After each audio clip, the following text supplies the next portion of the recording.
ആരെ ന്യായീകരിക്കുന്നില്ല എന്നുള്ളതൊന്നുമല്ല പ്രശ്നം. അത് യു ഡി എഫിൻ്റെതായ നിലപാട് വ്യക്തമാക്കുന്നു എന്നാണ് കാണേണ്ടത്. ഇവിടെ പ്രശ്നം വരുന്നത് അതിജീവിതയുമായി ബന്ധപ്പെട്ട പ്രശ്നമാണ്.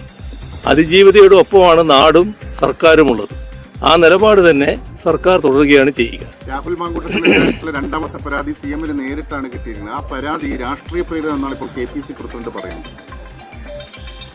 രണ്ടാമത്തെ പരാതി KPCC അല്ലേ കൊടുത്തത്?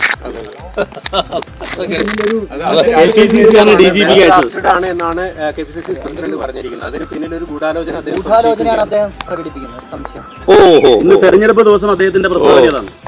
അതൊക്കെ ഇവിടെ കാണേണ്ട ഒരു കാര്യം, ഈ പറയുന്ന കോൺഗ്രസിലെ പരസ്യമായി പറയാൻ പറ്റുന്നൊരു കാര്യമല്ല, എങ്കിലും നിങ്ങൾ ചോദിച്ചുകൊണ്ട് പറയാതിരിക്കാനും പറ്റുന്നില്ല. ഈ പറയുന്ന സ്ത്രീലമ്പടന്മാർ എന്താണ് കാട്ടിക്കൂട്ടുന്നത്?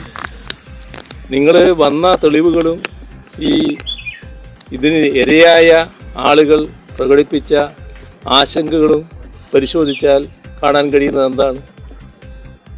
എന്തുകൊണ്ടാണ് അവർ തെളിവുമായിട്ട് മുന്നോട്ട് വരാൻ ഇതേവരെ തയ്യാറാകാതിരുന്നത്? ആ കാര്യങ്ങൾ നമ്മൾ ഗൗരവമായി കാണേണ്ട ഒരു കാര്യമാണ്.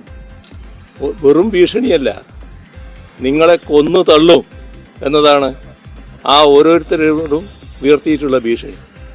അതുകൊണ്ട് നിസ്സഹായിയായ ഓരോ യുവതിയും ഇതുമായി ബന്ധപ്പെട്ട യഥാർത്ഥ വസ്തുതകൾ പുറത്തു പറയുന്നതിന് ഭയപ്പെടുകയാണ്. അതുമായി ബന്ധപ്പെട്ട് മറ്റ് നടപടികളിലേക്ക് പോയാൽ തൻ്റെ ജീവൻ അപകടത്തിലാകുമെന്നാണ് കണക്കാക്കുന്നത്. ഇത്തരമൊരവസ്ഥ എങ്ങനെ ഒരു രാഷ്ട്രീയ പാർട്ടിയുടെ ഉത്തരവാദപ്പെട്ട പ്രവർത്തകരുടെ ഭാഗത്ത് വരുന്നുവെന്നാണ് ആലോചിക്കേണ്ടത്.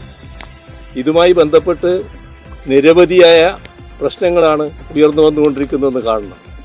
ഇപ്പോൾ വന്നതിനേക്കാളും അപ്പുറത്തുള്ള കാര്യങ്ങളും ചിലപ്പോൾ വന്നേക്കാം എന്നതും നാം കാണേണ്ടതായിട്ടുണ്ട്. അങ്ങനെയുള്ള ഒരു ക്രിമിനൽ സംഘം, യഥാർത്ഥ ലൈംഗിക വൈകൃത കുറ്റവാളികൾ, അവർ നാടിന് മുന്നിൽ വന്ന് വെൽ ഡ്രാഫ്റ്റഡ് എന്നൊക്കെ പറഞ്ഞുകൊണ്ട് ന്യായീകരിക്കാൻ ശ്രമിച്ചാൽ അതൊന്നും പൊതുസമൂഹം അംഗീകരിക്കില്ല എന്നവർ കണ്ടോളൂ. ഇത് തെരഞ്ഞെടുപ്പ്